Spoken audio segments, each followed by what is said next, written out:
reporting. Now, what happens if you confront an intruder in your house? The law currently says that you can use reasonable force against them, but the recent prosecution of Munir Hussain, who attacked a man who'd broken into his home, has thrust that law back into the centre of debate. Well, the Conservatives say they'll look at changing it to allow all but grossly disproportionate force. But what does that mean exactly? Well, with me is the Shadow Home Secretary, Chris Grayling, and Michael Wolkind, QC, the barrister who defended both Munir Hussain and the Norfolk farmer Tony Martin, who was prosecuted in a similar case. And both of you, thanks very much for coming in. Now to Michael Wolkind to see what you make of that as a way of dealing with the law. Do you think the law does need to be changed, first of all? Probably not. The law already recognises that people react a certain way in the heat of the moment. But grossly disproportionate is a horrible idea.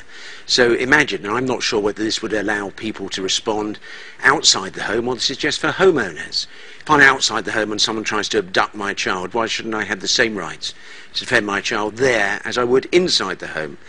And so I managed to tackle the criminal, and I get him to the ground, and I kick him once, and that's reasonable, and I kick him twice, and that's understandable. 3 times forgivable, 4 times debatable, 5 times disproportionate, 6 times it's very disproportionate, 7 times extremely disproportionate, income the Tories test, 8 times grossly disproportionate. It's a horrible test. But don't you think that it may be difficult to define in law, but in terms of public sentiment, that is what Chris Grayling has just outlined is exactly where the public is. You ought to be able to use all force necessary. Well, some people think that. Not everyone thinks that. It sounds like state-sponsored revenge. I don't understand why sentencing should take place in the home.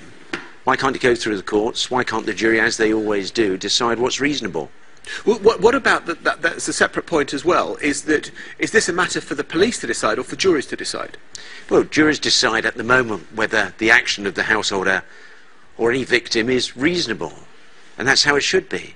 Sentencing for the judge, for the police originally whether to prosecute, and there are cases where they don't prosecute, where the imbalance is so clear they don't prosecute to begin with. But your client, Munir Hussain, does he feel that the law has worked well for him because he was originally given a custodial sentence?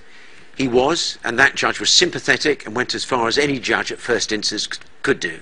It needed the Lord Chief Justice to come in and to give mercy to him. But then if it requires the Lord Chief Justice, and there's going to be almost an established thing where someone uses self-defence, they get sent down to prison, and then it has to go through the appeal procedure, and the Lord Chief Justice kind of on a white stallion rides to the rescue. No, it won't need that every time.